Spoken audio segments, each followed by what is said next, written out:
Welcome to the GoOutLiving Attitude, a cancer survivor's journey through health and wellness, helping others search for the tools to bring us a healthier and happier lifestyle.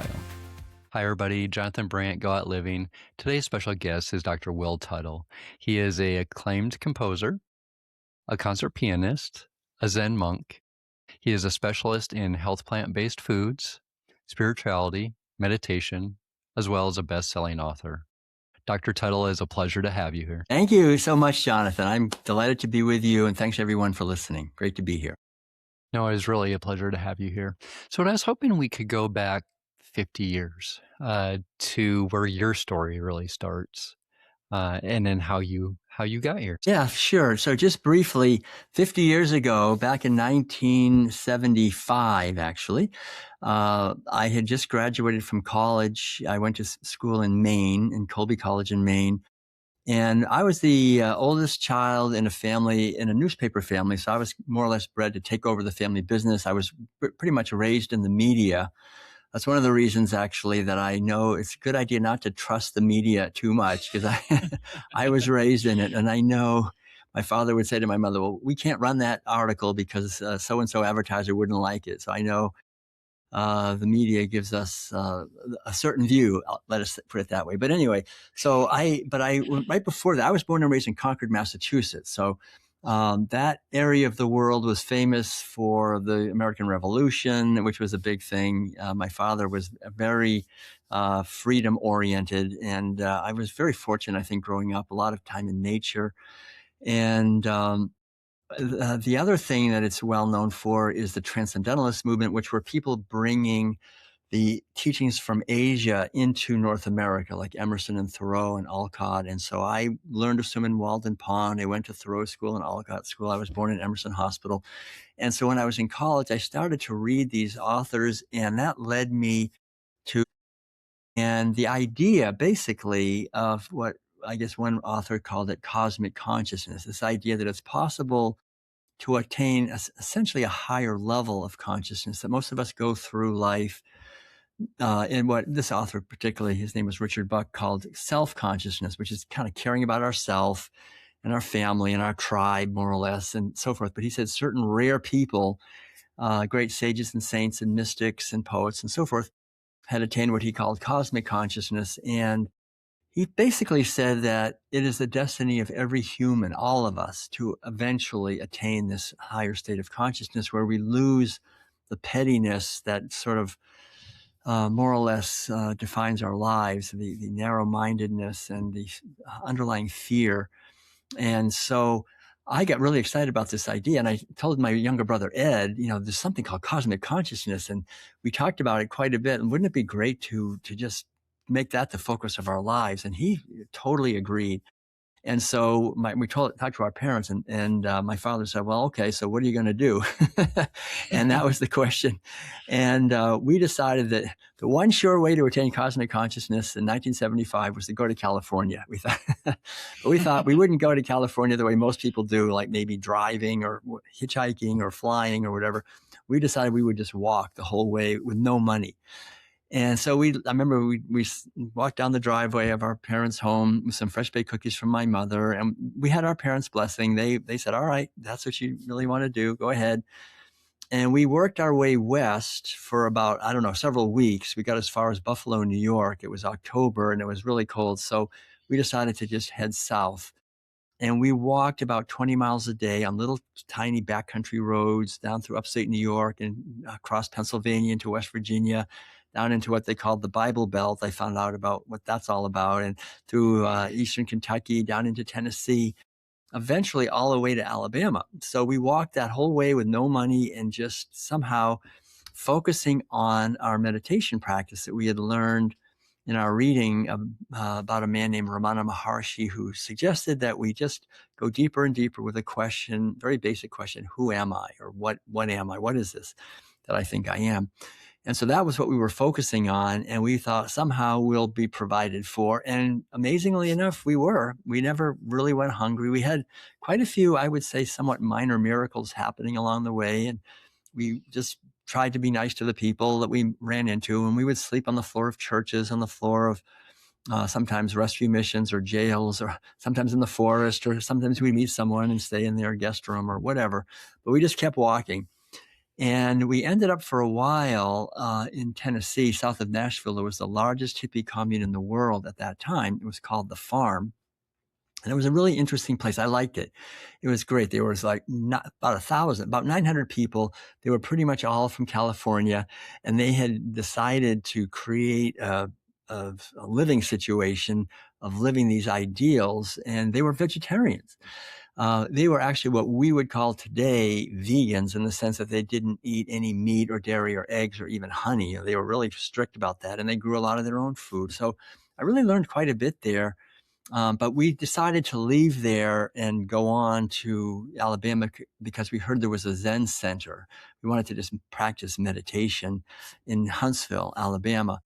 And but that the many benefits of eating a more plant-based diet, like especially what they talked about was in terms of world hunger, that we grow so much food, and it is, corn and soy and alfalfa and all this food, and it's going to cows and pigs and chickens while people are starving.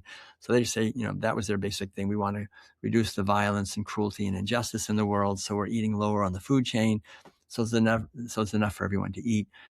And so I thought that was a good idea. And, so I became a vegetarian then, and my brother and I moved into this Zen center in Alabama, and we were able to just live there pretty much without funds. My grandmother was sending us $10 a week, and we were somehow surviving on that.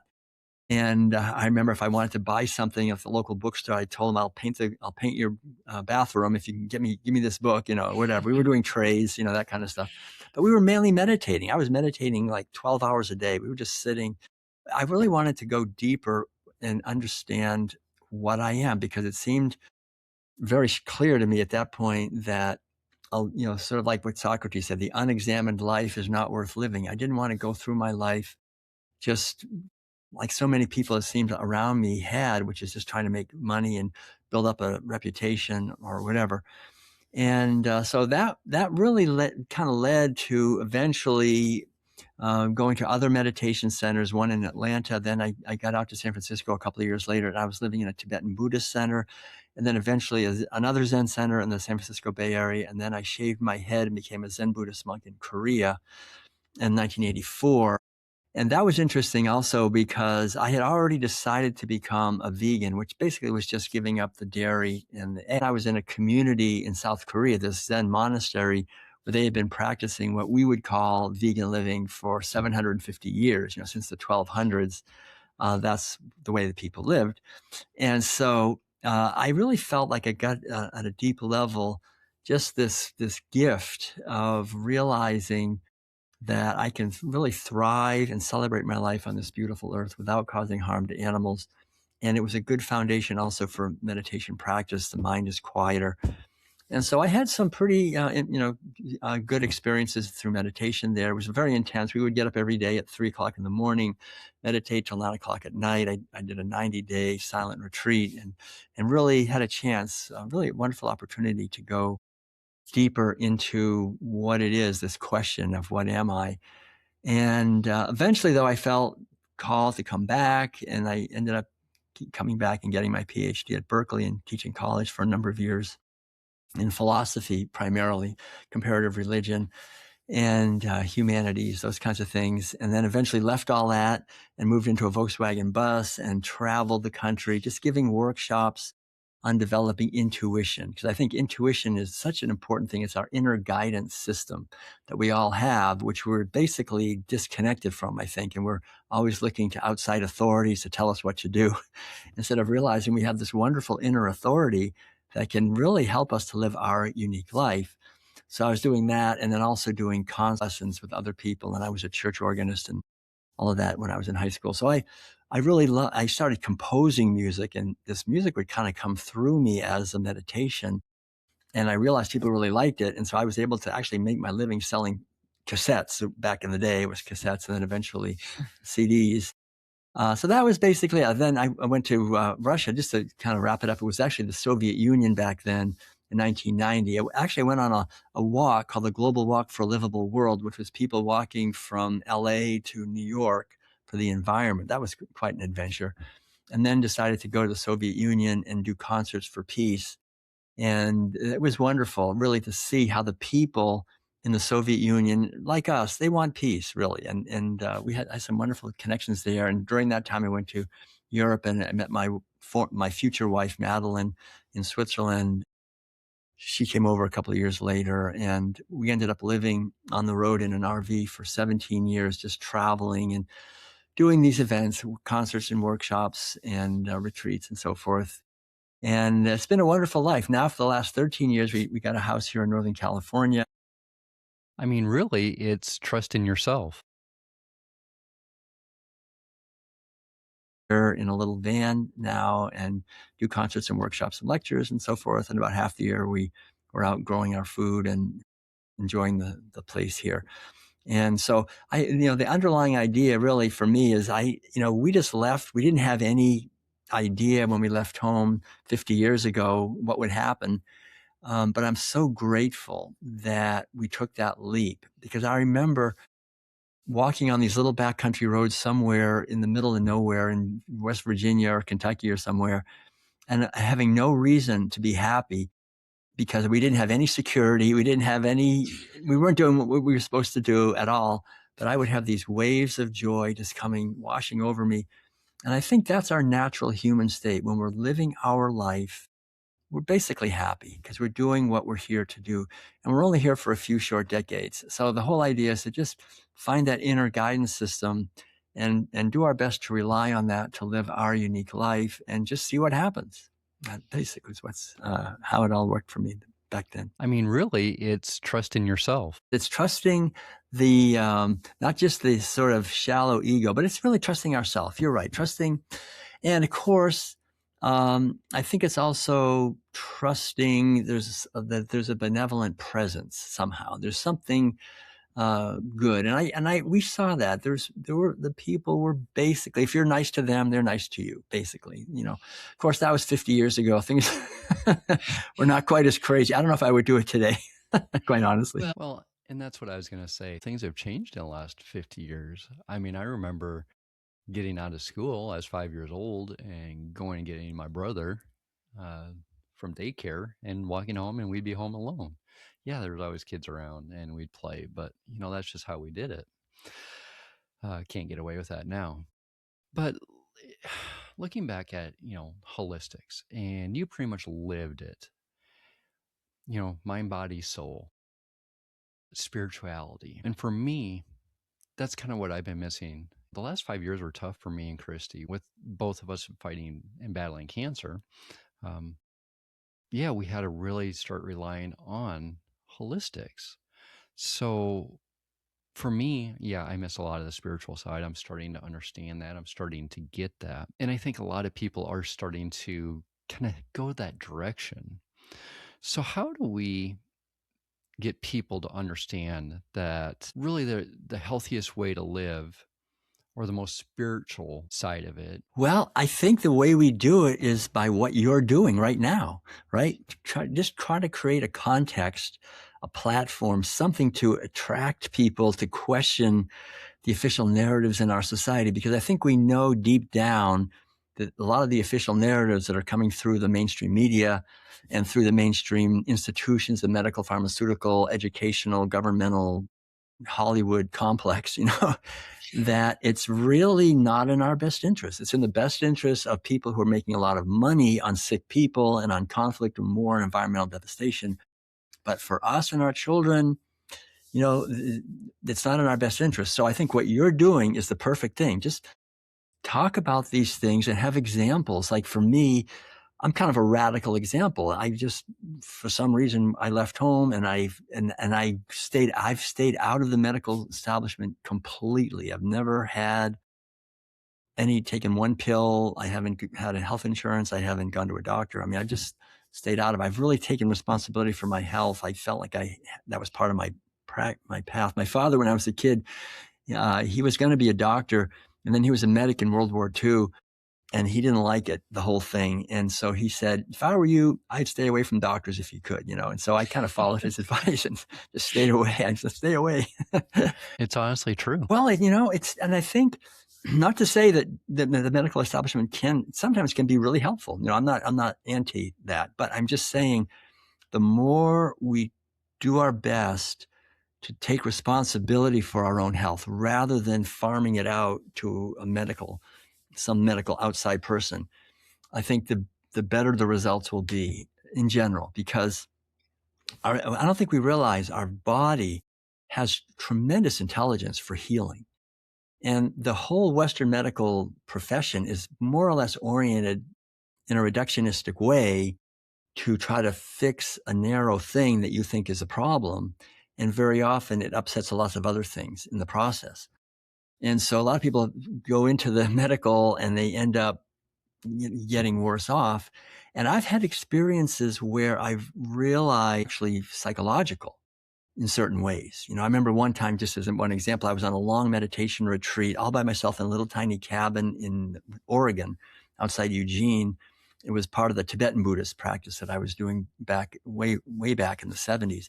And I remember I was doing all these prostrations and meditating. I was all by myself for many weeks.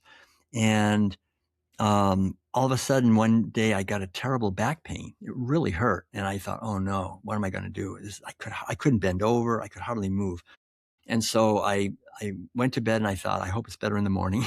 And the morning came, it was not better. It was just as bad. So I was sitting there meditating and I heard this voice in my head. It was like someone just said this in a way that was like, whoa, a pain in the body is a pain in the mind.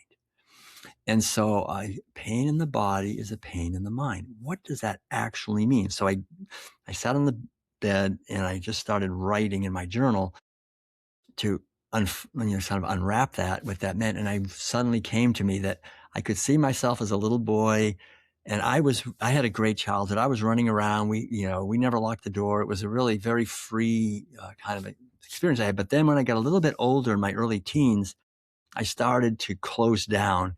I started to feel judged about things and whatever.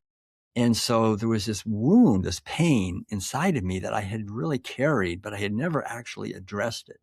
And I noticed that whenever my back hurt, it was always when I was trying to bend forward, like reaching out to life, reaching out. Ouch, I can't do that. And I realized it was a metaphor for what I had gone through and what I was unresolved. And so, but fortunately, I was all by myself in this cabin, and I had done a lot of meditating. So I was in a very expanded, sort of altered state already. And I just realized, like at a deep level, that little boy, bless his heart, he doesn't affect me anymore. I knew it, and I got up off the bed, and I reached down, I picked things up, and I had no pain. It was gone. And this chronic back pain went away that I had had. It had kind of come and gone for a while. And so, but the point is, if I had gone to a doctor or if I had looked online and they said, do this or whatever, I would have gotten a medication or maybe a procedure. But the underlying thing was never dealt with. So it would maybe come back as something else. Okay, now I got to go to the doctor again for this, or in a level beyond just the physical level. With whatever challenges we're having. And I think very often we may find there are certain gifts of understanding in what seem to be a problem that we have physically, and that can be very empowering. It's a wonderful thing. So, and the other thing I've noticed, because I since I eat a really clean diet, it's totally organic and vegan and plant-based, whole foods, and we've been doing this for decades. My wife is really into it, and so we never get sick. It just doesn't happen. But even sickness to me is not a bad thing. It's basically just the body cleansing. So every once in a while, if you get a runny nose, something, maybe some bad air or bad water or whatever, or diarrhea or whatever, maybe something comes out on the skin. The skin is a very large vehicle for purification. So don't run and try to stop it. Be with it, do the cleanse. If you try to block the cleanse, it just drives it deeper into the body. So this whole orientation of Western medicine, which is trying to stop symptoms, very often ends up making people sicker in the long run. Let your body heal, right? And so that's why one of the reasons I've stayed away from doctors is I realize, okay, maybe I have I don't get sick because I'm eating pretty clean and we're very careful. but still sometimes I may have something, but I've never had to actually go to the drugstore for anything. So that's basically the importance, I think, for me, of not having a television set. Like I haven't had a TV for 50 years, and sort of just not take, because every time I look at a TV, if I'm in a tire store or whatever, and there's something on, I just think, oh my gosh, that is so toxic. I mean, get me out of here. I don't, I don't want to be in the same room as this thing. But people live with that on, that those ads and the programming, and it's, to me, is so destructive. It's really, man, I mean, we should really be aware of our precious consciousness. Our consciousness is everything. You know, our body is a product of our consciousness. So if I'm letting in garbage or toxic, you know, junk food, there's junk food and junk media, right? If I'm letting that in, it manifests. And the thing is, there's no money in healthy people. Like the worst nightmare of the medical establishment is people like me who just like never use it, never don't have any use for it. That they don't want me talking, right? They don't want anyone to hear what I'm saying, because, you know, that's very disruptive to the bottom line. And they have so much power politically. So I think it's just to bring the power back to ourselves and realize that through our own being proactive, make sure we're eating healthy, breathing, you know, clean water, clean air, exercise, connecting with nature. I have a little book called The World Peace Way. It's my newest one, just came out. And the other books I've written are more philosophical about how our society is the way it is. But this one is just practical tips, how to be happy and healthy. And it's really a lot about our diet, and also about spirituality, relationships, connecting with nature, being creative, having a purpose, moving and exercising. These are all critical things. And this holistic approach really works. That's what I've seen. I mean, it really does work. So, Yeah, I mean, it's been there for thousands of years. So when we talk about spirituality, consciousness, you know, we're talking about mental health. And to be honest, for me, spirituality kind of is confusing. You know, I'm starting to understand it, I'm starting to learn it, but, you know, a lot of people don't understand spirituality. well, I would say um, spirituality is nothing exotic. It's just simply the main point, really, and this may be hard for us to get in the beginning. The point is, we've been told since we were born that we are this body, this matter, this thing, this object that was born and will die, has a name, and then it accumulates certain experiences. And we have this identity, this me that's in this body. And so spirituality is essentially realizing that we're not this body. We're not merely this body. We are the eternal consciousness that was never born and will never die, that is functioning through a physical body for a few decades. And that's maybe hard for us to imagine, but we can experience it. Like my body, and I could see myself down there, you know, so like, I know I'm not this body, but it's sort of this mass hypnosis that is in our society. Because if you can convince everybody that they're just their body, they're not an eternal being, then you have slaves very easily. You can really easily enslave them. You can make them afraid. They need this. They want to buy that.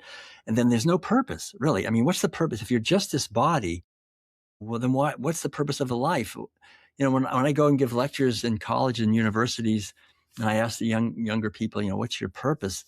Very often they look at me like I'm crazy to even ask the question, because it's so obvious. The purpose is to make money, buy more things, you know, and if you're a man, to get big muscles, you know. But, you know, the idea that we have a purpose of evolving to awakening to our true nature, to a higher, you know, to understand our true nature as consciousness, is not given to us. It's not part of our society. Our society, really, quite honestly, is the most materialistic society philosophically in the history of the world. We really are somewhat cut off from that by our educational system, with all of the teachings that are there, and by, of course, the advertising and everything else, that our happiness is dependent on outer things. And so when we realize we're eternal consciousness, and that joy is inherent as our true nature, we don't need something outside of ourselves to make us happy. We are already for that. And when we leave this body, we'll figure it out. We'll realize what our life has been. And so that perspective, I think, helps bring into our consciousness a sense of loving kindness for others. We realize that others are also the same as we are. But we're all wounded. There's that feeling of compassion because we're born, and as soon as we're born, we're whacked around. We're judged and blamed and criticized. We have to compete against others to get us a limited amount of attention and money and food and whatever it is. And so we're locked in this struggle. And a few more powerful ones that kind of rig the system and control it, they just make their money off of everybody, and everybody never looking down and being divided and not liking each other. And once we realize, don't play that game, basically. It's to realize that there's one life and this lives through all of us, whether we're humans, even other living beings, our kin, our relations, all of our relations, we're all related. And then we start to see the beauty of life. And that brings mental health. But I'm telling you, I think mental health is absolutely not really possible as long as we're deceived by this cultural program. There's this great saying by Krishnamurti. He said, it's not a good idea to be well adjusted to a profoundly sick society. And that kind of wraps it up. Like, we want to be well adjusted, right? We want to get along. We want everyone to like us. We want to eat the same food and wear the same clothes and be part. But then when we look deeply, we see, gosh, I'm well adjusted to a profoundly sick society, in the sense that we are really, our happiness is very often tied to what other people do. Like, if my happiness depends on other people liking me, then I'm at their mercy. Who knows what they're going to like or not like? And so we're very fragile that way. So that's why, to me, meditation is so important. That's why, like 50 years ago, every day I sit in the morning for at least an hour and just watch my breathing, and then quiet the mind, and then connect with the awareness that what I am is consciousness. And so becoming the space within which all of this is arising. And then it's a whole different thing. And a lot of studies really have shown that a regular practice, inner practice of working with our mind, is one of the healthiest things we can do. Besides, not even worrying about awakening spiritually, just from a level of mental health, it's a wonderful foundation. So the other thing that I emphasize in my books basically is because I used to teach college courses in comparative religion, and the two main teachings in all the world religions that they all agree on, number one is the golden rule: don't do to others what you wouldn't want to have done to yourself. Whatever you most want for yourself, give that to others, right? So if you want to be loved, be loving. If you want to be successful and abundant, then be generous. All these kinds of teachings, these are universal. And the other main teaching is, whatever you sow, so shall you reap. So whatever we put out comes back. And so I always bring it back sooner or later to animals, like these billions of cows, pigs, chickens, turkeys, ducks, geese, fish, all these animals that we're killing by the billions every year, every day, if we include marine animals. We're causing tremendous suffering to them. And not only that, but we're putting them into extreme pain, and we're driving them into mental illness. Like these poor cows and chickens and pigs, very often they're hyper confined. They're banging their heads against the bars and cages. They're driven insane, really. We drive them insane by the millions because we hyper confine them and abuse them and steal their purposes, steal their babies, steal everything. So we cause that, but then we turn around and we eat it on all these innocent creatures that they for millions of years, they were out in nature just, doing their thing. And now we put them in a cage and they're miserable. And we take out our wallet, we pay for it. So we make that happen. Then we eat it. Then we, end up wondering why we have to go to the doctor and have drugs for our mental illness. I read the other day, 1 out of 5 people are on some kind of antidepressant in the United States. I mean, this is terrible. It's a lot of people. So I think it's 1 out of 5 women. And but these billions of animals, they're all depressed because they can't move, So again, just to make these connections, to make the connections between all these different things, and realize that even though the good news, really, I like to always emphasize the good news. The good news is, even though our society has these issues and these problems, the good news is we as individuals can forge our own path. We can read ingredients. We can do our best to send love and kindness and compassion and caring out into the infinite web of relations. And when we do that, it comes back somehow. It comes back as more happiness, more better health, all these things. It's just what we're putting out. It does come back. It's funny you say that. I lost Christy back in January, and right now is one of the happiest moments of my life. And it's because I'm doing the podcast and I'm finding gratitude and joy in things. So, um, yeah, it's been definitely different, but in a good way. So, do you believe that, yes, as individuals, we can make a difference in our own lives, but do you believe we need to start with communities to really make a difference? That's a very profound question. And I think ultimately it's up to us as individuals, but we are affected by the communities, by our society. But ultimately we are responsible. So it's really, I like the idea of creating more healthy communities, healthy societies. And I've been blessed twice at the farm and at the monastery in South Korea. These were really spiritual communities that really did have a big impact on me. They really helped me a lot. So I'm very grateful to those that founded those communities. And I think anything we can do to help create healthy communities is fantastic. I don't know, in this age of AI and mass culture and billions of people and the whole thing, how that manifests, maybe local where we live.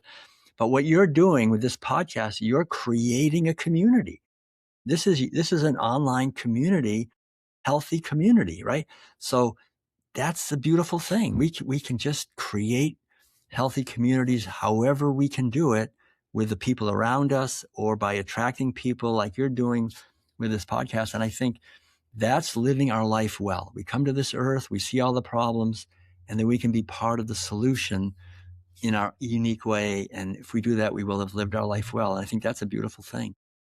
Very well said. I love that. So let's first let us know about the books, and then we'll talk about how people can get a hold of you. Thank you so much, Jonathan. Yeah, I think basically the easiest way is through our website, worldpeacediet.com. The World Peace Diet book, this is the one that really kind of made was a #1 Amazon bestseller back in 2010. It's been translated into 19 languages now, I think we're up to, and became sort of a movement because it gives the big picture. So you can get the World Peace Diet through our website or Amazon or any Barnes & Noble, anything like that. And the other two main books are Food for Freedom and The World Peace Way. I have another book called Your Inner Islands on Developing Intuition, because I think that's really important. But our website and like the online places we have on our website, we have our trainings that we do, lectures that I've given. We have a YouTube channel with lots of cooking videos, food preparation videos by my wife, Madeline. We have a food forest. I think growing your own food is a really great thing. And our lecture schedule, we travel, 5 months of the year. So if you're usually the southern part of the United States, we're in the winter, you can find out about our work on our website, worldpeacediet.com. That is great. And of course, I'll go ahead and do the blog post that will go along with this episode so we can get all your information out there to everybody as well. So it has been an absolute pleasure to have you on. Thank you, Jonathan. Same for me. Bless you. And thanks everyone for listening. Thanks. Wow. Thank you so much. I really do appreciate that. All right, everybody. Thank you all for listening. And as we continue our health and wellness journeys, find the attitude, keep the attitude, go out living. Bye, everybody.